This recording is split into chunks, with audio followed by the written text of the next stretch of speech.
Bangladesh police যে এতটা তদারকি নিয়ে দায়িত্ব নিয়ে কাজ করে এটা আসলে আমার আগে জানা ছিল না। মোবাইল যে পাইছি কোনো টাকা দেওয়া লাগছে না, এই সরকারের ধন্যবাদ, ইউনূস স্যারকে ধন্যবাদ। এর আগেও আমাদের সেটা রয়েছে এই আওয়ামী লীগের আমলে, কিন্তু আমরা পাই নাই, এখন পাইছি। আল্লাহর রহমত, কোনো টাকা লাগে না। আমি একটা জিনিস ধারণা করি যে পুলিশের প্রতি মানুষের যে বিরূপ ধারণাটা ছিল সেই ধারণাটা থেকে মানুষ এখন ফিরে আসবে। পুলিশের প্রতি আমার অনেক আস্থান আছে। ফোনটা আসলে বাসা থেকে হারিয়ে যায়, ও ফোনটা চার্জে রেখে বাইরে যাওয়ার পর ওর ছোটো ভাই একটু ফোন নিয়ে গুতাগুতি করার পর বাসায় এসে আমরা দেখি ফোনটা নাই।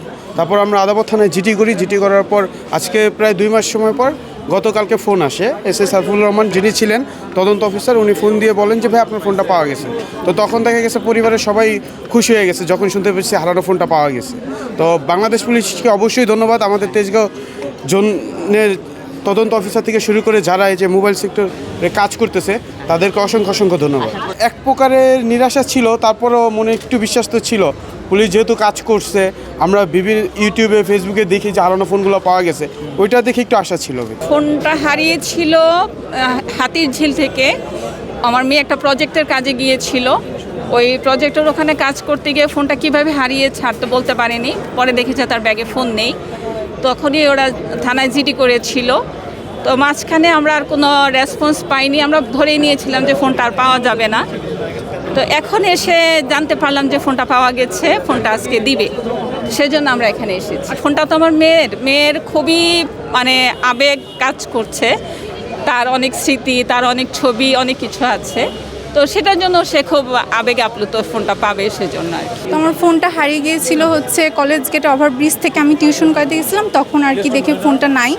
তো তারপর আমি জিডি করেছি শেরেবাংলা থানায়। তো আজকে পুলিশ আঙ্কেলরা ফোন করেছে যে ফোনটা পাওয়া গিয়েছে, তো এটাই নিতে আসছে, অনেক ভালো লাগে। অনেক ইম্পর্টেন্ট ছিল যেহেতু আমি মেডিকেল স্টুডেন্ট, তো ওখানে আমার অনেক পিডিএফ ছিল, যে আমার তখন এক্সাম চলতেছিল। তো আমি অনেক টেন্স ছিলাম যে আমার ফোনটা হারিয়ে গেলো। তো সাথে সাথে আবার কিনতে হয়েছে আর কি ফোনটা, বাট ওইটা যেহেতু আমার ফার্স্ট ফোন ছিল, তো ওটার প্রতি আমি অনেক অ্যাটাচ ছিল ওই ফোনটার সাথে। তো আজকে পাওয়া গিয়েছে, এটাই অনেক আমি হ্যাপি। আমি বাড়িতে আসতাম ইসলাম কুমিল্লাতে, আইসা মগবাজার মোড়ে আমার হাজব্যান্ড আর আমি অটো ছিলাম, আর একদিকে একটা শপিং ব্যাগ ছিল। তখন মনে করো পুরা বটি বার করে আমার শপিং ব্যাগটা টান্দা নিচে ফেলাই দিয়েছে।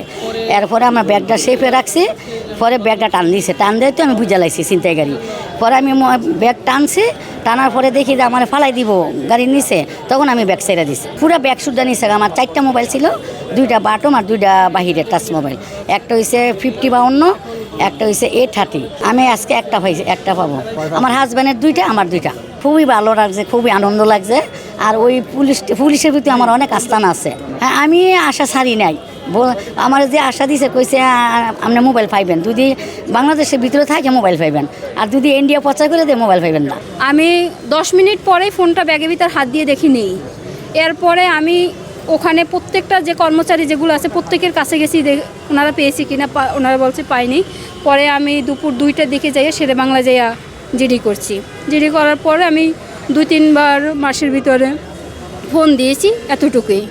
এরপরে কালকে ওনারা আমাকে ফোন দিয়ে জানাইছে যে ফোনটা পাওয়া গেছে। ফোনটা ছিল আমার বাগিনীর। আমার বাগনি আমার কাছে বেড়াইতে আসছিল। আমার কাছে খুব খারাপ লাগছে, ও ফার্স্ট টাইম আমার কাছে বেড়াইতে আসছে, আর এসে একটা অ্যাক্সিডেন্ট হয়ে গেছে। খুবই খারাপ লাগছিল, ভাষায় প্রকাশ করতে পারবো না যে ফোনটা পাওয়াতে পুলিশের প্রতি কতটা রেসপেক্ট বেড়ে গেছে, এটা ভাষায় প্রকাশ করা যাবে না। এই যে দেখুন পুলিশ সচেতন হয়ে গেছে, পুলিশ মানুষের অধিকার ফিরিয়ে দিচ্ছে, এটাই তো তার প্রমাণ। যে ফোনটা তো আমি আশাই ছাড়িয়ে দিয়েছিলাম যে ফোন আমি পাবো কি না, আদৌ 3 মাস ওভার হয়ে গেছে। 2-3 বার আমি ফোন দিয়েছি, কোনো কিছু রেসপন্স পাচ্ছিলাম না, আমি আশা ছেড়ে দিয়েছিলাম। আমার হাজব্যান্ডের ফোন হারিয়ে গেছে গত বছর অক্টোবরে, সেটা আমি পাইনি, সেটা জিডি করছিলাম, আপনার দারুসালাম থানা দিয়ে। আমার ফোনটা হারিয়ে গেছে আগারগাঁ মেট্রো স্টেশন থেকে 10 জানুয়ারি 2025 তারিখে রাত্র 8টার সময়, অপো AS5। আপনারা জানেন যে স্বৈরাচারী সরকার পতনের পরে দেশের মধ্যে একটা অস্থিতিশীল পরিস্থিতি বিরাজ করছিল। সেই প্রেক্ষাপটে ছিনতাই রাজধানীটা বেড়ে গেছে। আর আমার ফোনটাও জানুয়ারি মাসে হারিয়ে গেছে। আর হারিয়ে যাওয়ার পরবর্তীতে 15 তারিখে আমি জিডি করছিলাম শেরেবাংলা থানায়। জিডি করার পরে এত দ্রুত সময়ে যে পুলিশ প্রশাসন ফোনটা উদ্ধার করে দেবে আমি আসলে কল্পনাও করতে পারি নাই।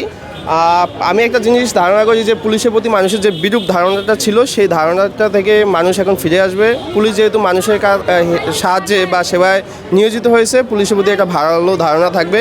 আর পুলিশ প্রশাসন এবং স্বরাষ্ট্র উপদেষ্টাকে অসংখ্য ধন্যবাদ। আমার সেটটা চিন্তাকারী হয়েছিল শিশু মেলা ব্রিজের উপরে, আমার সূর্যাঘাত করে সে চিন্তাকারী সেটটা নিয়ে গেছিলো নভেম্বরের 2 তারিখ।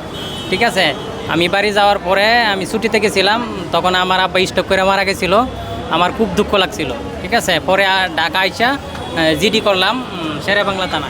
জিডি করার পরে আল্লাহর রহমত আমার আজকে সেটটা ফোন দিছে, থানা থেকে ফোন দিছে, বলছে আপনি আসেন, সেটটা পাওয়া গেছে। এখন আমি পাইছি, আল্লাহর রহমত আমি খুশি। আমার চিন্তাকারী আঘাত করছিল, এই যে দেখেন আমার ছুরিয়াঘাত করছিল। জিডি করছি 1 মাস 15 দিনে পাইয়া গেছি, কিন্তু আমার সেটটা হারাইছে আপনার নভেম্বরের 2 তারিখ। মোবাইল যে পাইছি কোনো টাকা দেওয়া লাগছে না। এই সরকারের ধন্যবাদ, ইউনূস স্যারকে ধন্যবাদ। আল্লাহ ওনাকে হায়াত দারাজ করুক, উনি খুব ভালো মানুষ, আল্লাহর রহমত। এর আগেও আমাদের সেট হারাইছে এই আওয়ামী লীগের আমলে, কিন্তু আমরা পাই নাই, এখন পাইছি, আল্লাহর রহমত। কোনো টাকা লাগে না। ওনার প্রতি আমাদের অনেক শ্রদ্ধা।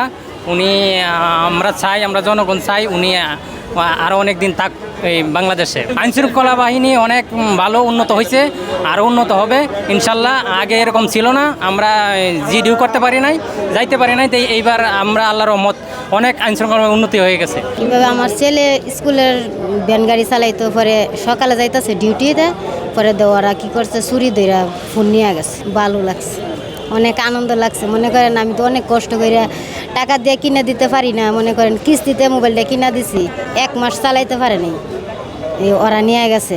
পরে মনে করেন কষ্টে সুইতে আমার ফুলায় জিটি করছে, বুঝছেন।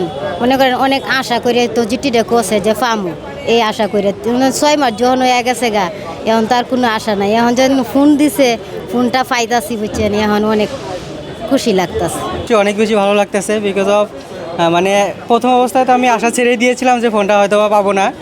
আর জিডির প্রথম পর্যায়ে তো আমি আসলে আগ্রহী ছিলাম না, কারণ বাংলাদেশের পরিস্থিতিতে আসলে এভাবে যে হারানো ফোন পাবো কখনোই এটা আশা করি নাই। তো পরবর্তীতে আছে ফ্রেন্ডের রিকোয়েস্টের মাধ্যমে, যে তারা বলছে যে অন্তত নিজের সিকিউরিটির কারণে জিডিটা করো। তো প্রায় 1.5 মাস পরে আমি জিডি করেছিলাম হারানোর।